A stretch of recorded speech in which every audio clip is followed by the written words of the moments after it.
Hello everyone and welcome back to another AFK Journey video. In this video, we're on my viewer's account in the VN server because Phase 3 is coming up at the upcoming reset for the global server, and I want to tell you all you need to know about moving into Phase 3. So the number one thing is that if you've made it up to 1,800 regular AFK stages in Phase 2, you're immediately going to be generating maximum rewards when we do move over into Phase 3. You will not have to log in right at reset or anything like that to push any stages. Your maximum daily cap for that initial day is going to be 1,800. Now, of course, this is 1 week ahead the VN server, and that is why their daily cap today is 2,150. But to begin with, it is going to be 1,800. And so if you've cleared all the regular stages, not including Apex, you're good to be generating maximum rewards as soon as it rolls over into Phase 3. There's not going to be any need to log in immediately at reset. Now, apart from this, there is going to be a new level up material, which is going to be the limiting factor, which is going to be your season Starlight, and that is going to be the limiting factor. Now, the way to get season Starlight, almost all of it will be acquired through the season crest. So number one is your growth crest. Keeping up with these are going to award you season Starlight, as you see here. Then in your season crest in particular, if you look at the modes here, if you keep up with the AFK stage and also the legend trial clearing, which is needed to get maximum rewards, you're going to be getting a lot of season Starlight from the modes here as well. And then on top of all of that, there are going to be upgrades based on the number of heroes you have upgraded on your account. Those are going to be majorly the key ways you're going to earn season Starlight, as well as, of course, using your daily quests, using your instant AFK attempts. And because we're going to be starting a new phase, it may be a good option to begin using your diamond instant AFK attempts. However, I think what I'm also planning to do is just like what my viewers done here. I'm probably mainly only going to use my 50 and 100 diamond paid ones and not use the 200 or 300 diamonds because those get really expensive. I'm going to see how it works out basically this phase just to save some more diamonds. Now, as for the level caps, so Dream Realm level cap currently is going to be 850. So basically the level cap for Dream Realm is going to be easily reachable.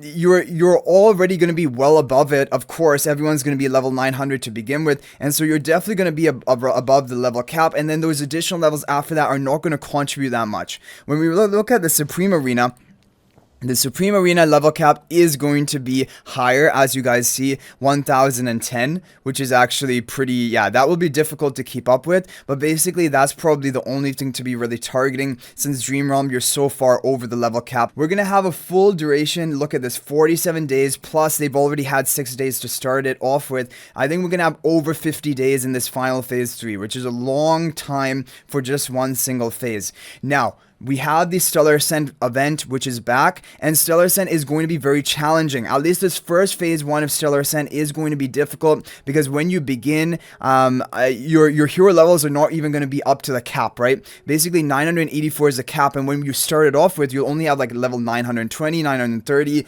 not really that high, and then you may struggle with Stellar Ascent in the early days. So the ways you can get it done is you can use, like, you can have someone who's strong on your friend list or guild who you can co-op with, and they can just insta clear all floors for you.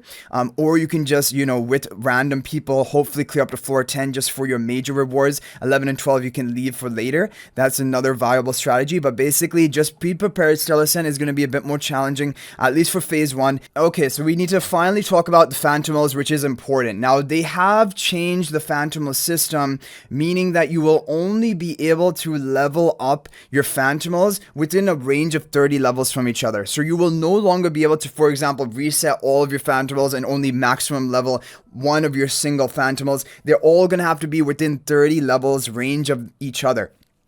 So the strategy for day one, if you really want to do this, is you can reset all of your Phantimals, level all of them up to level 80, and one of them will be taken and be able to be taken to 110.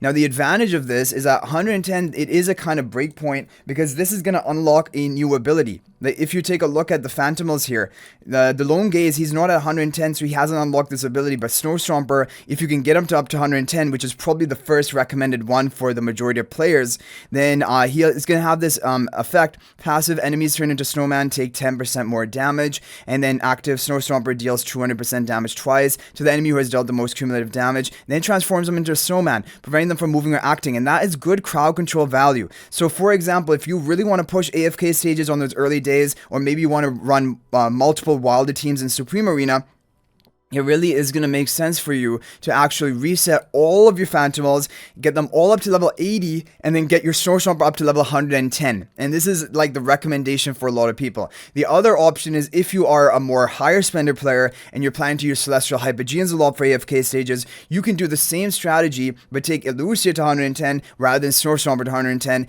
because then Illucia will transform all enemies hit into cats. And that is also going to be very potent and very strong for AFK stages. And I'll just show you some record formations. Maybe we can see which is being used more.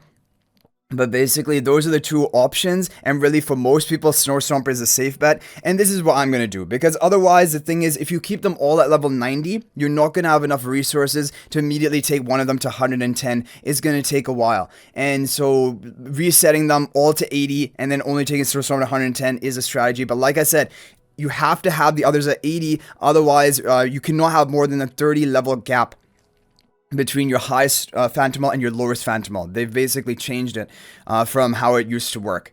Okay, so if we take a look at some recommended record AFK stage formations, we can see what are people really using in the Phantimal stages. Is it mostly Wilders, or is it mostly Hypogean Celestial? Okay, Hypogean Celestial, as you guys see over here.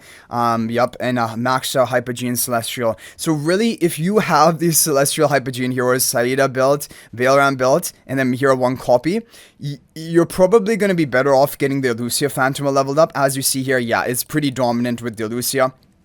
Snow Stomper definitely will work.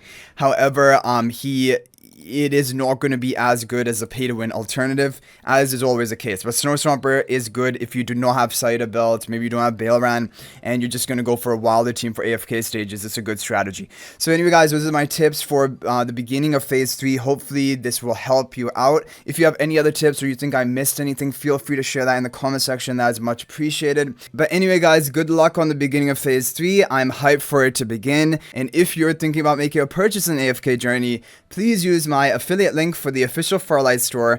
This is the best way you can support me and also gain 5% bonus dragon crystals on your purchase. My affiliate link is in a pinned comment and in the top of the description of this video, and you can actually bookmark that link, save it to your favorites, so that whenever you plan to make a purchase, you return to that link and it will support me and be greatly appreciated. So thanks for watching. I'll hopefully see you in the next video, and until then, everyone, peace out for now.